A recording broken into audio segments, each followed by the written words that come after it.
Hello, and welcome to today's episode of Kilimanjaro. Today we're going to be taking a look at Dewalt's DW734 lunchbox planer. It's a fairly typical planer. It's got a 15 amp motor mounted right here. The motor is connected by a belt to the cutter heads, which is right in the center here.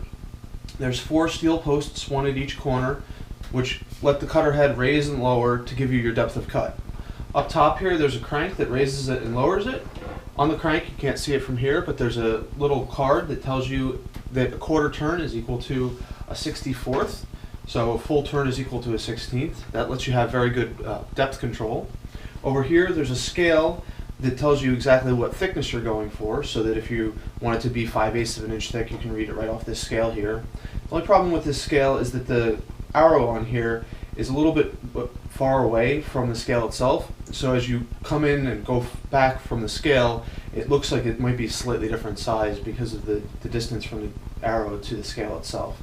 The arrow is adjustable. These 2 screws, you can slide it up and down a little bit to make sure it's precisely accurate.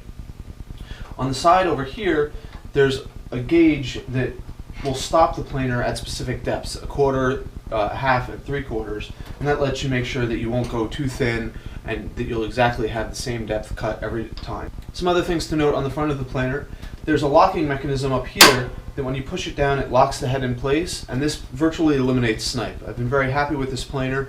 There's very little snipe on it when you lock it down, and if you're just in a hurry and taking quick cuts, you don't have to bother locking it down. It'll cut just fine without it, and then for your last couple passes you can lock it down.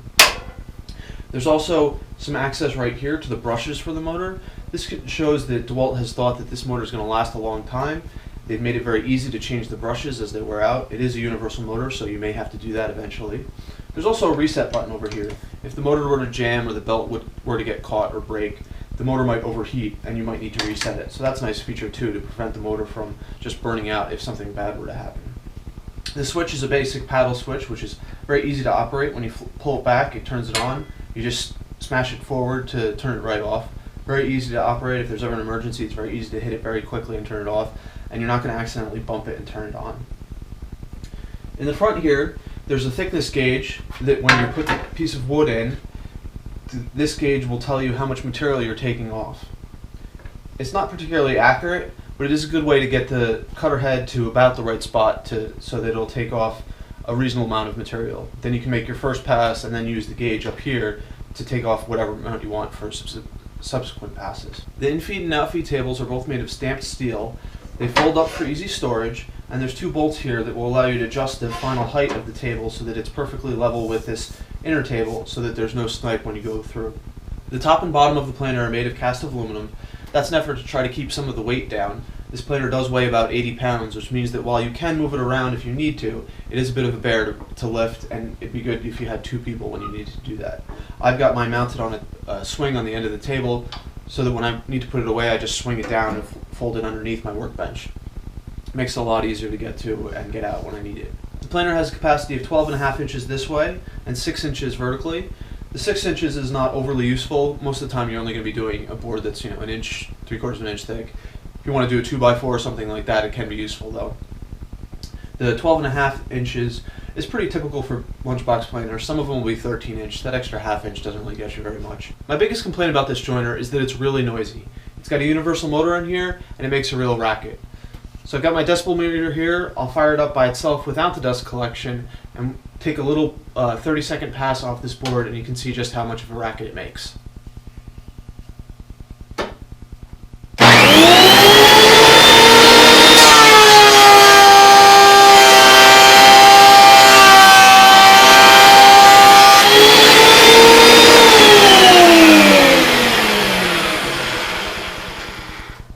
So you see, that was about 103, 104 decibels. That's something that if I was doing more than a single pass, I'd want to have hearing protection on, and certainly if you're doing it all day, you're definitely going to need some hearing protection. While you can run this planer without dust collection, I found that it works much better if you use dust collection with it. Without dust collection, first off, it makes a huge mess. You really need to wear a mask if you're doing that, in addition to making huge piles of sawdust on the floor.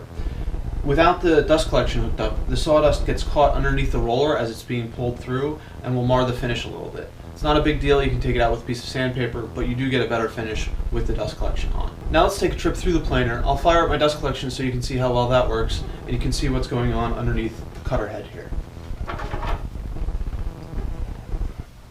As we go through the planer, you'll see that in the front there's a rubber roller, then the knife head, then a rubber roller in the back. The rubber rollers generally work very well, although sometimes they can get coated in sawdust, particularly if you're not using dust collection, and then they might have a harder time gripping the planer. That can be exacerbated by having dull knives in the cutter head, and in that case sometimes the board will start to slip a little bit. However, as long as your blades are sharp, it's not usually an issue.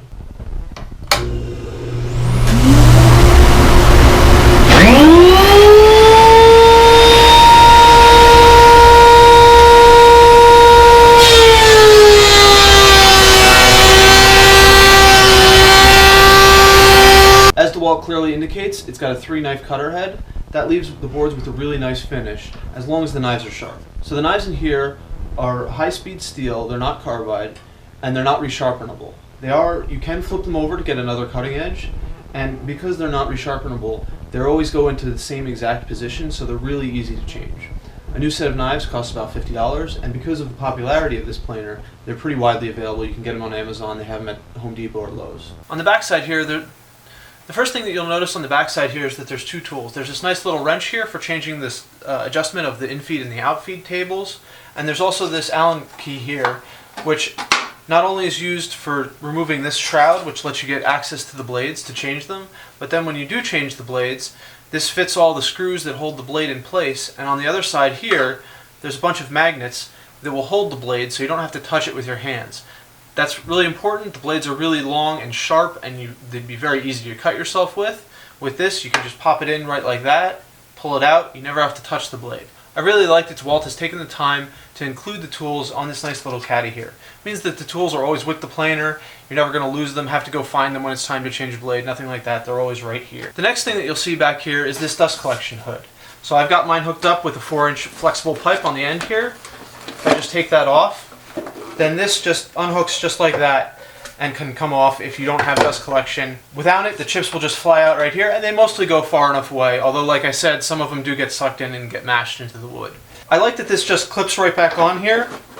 However, it really needs screws on the end here, and there's one in the center underneath here that you're supposed to put on. As you can see, I've already lost those screws, and without those, with the big weight of the hose hanging over here, if this isn't clipped in right, it tends to go like that and flop off a little bit. So you have to make sure that it gets hooked in. Sometimes it doesn't stay. That can be a little bit of an irritation. A lot of complaints about lunchbox planers usually fall into 2 categories. The first is snipe, and that's where it takes a little extra, maybe like a 1/16 inch of more material off the end and the front of the board as it goes through. So that means you always have to have a little extra to take off. Dewalt has added some nice features to this planer, including the locking mechanism and the adjustable tables that can make it so you don't ever have that issue. The other complaint about lunchbox planers is that they're not powerful enough. This planer has a 15-amp motor, which is as powerful as you can put on a regular 120-volt household circuit. It's powerful enough to take an 1/8 inch cut off a board like this. If you're running a wide, hard board, you might only want to take a 1/16 of an inch off. Usually for my finish pass, I'm only going to be taking a 64th off anyway, and I've never ran into any issues where it's not powerful enough. This planer is about $400, it's widely available, and I think it's one of the better lunchbox planers out there. The other planer that this is always compared to is the more expensive one from Dewalt, the DW735. It's also about a 12.5 inch planer, however it's about $200 more than this one is. Now it does have some features that make it significantly more useful in certain situations. The first of those is that it has a blower on the outlet, so it doesn't really need to be used with dust collection. It's still going to make a mess without it, and it's still going to leave huge piles of chips and you'll have to wear a mask, but the dust isn't going to get sucked back into the planer and get squished into the boards by the rollers. It also features 2 speeds, whereas this one only features 1. However, it only has a 2-blade cutter head, so it doesn't leave as nice a surface finish as this one does. So for that reason, if you're using it more as a finished planer, this one tends to be the better planer to get. It's going to leave a better finish than the DW735, and it is significantly cheaper. In conclusion, I think this is a really excellent planer. It's really well thought out. They were really thinking when they... In conclusion, I think Dewalt has engineered a very nice planer here. They've put some really nice touches on it, including the adjustability of the infeed and outfeed tables, the ease of access to the brushes, how quickly and easily it is to change the blades, this locking mechanism here, which really helps to eliminate snipe. All these features add up to a really solid planer. Thanks for watching.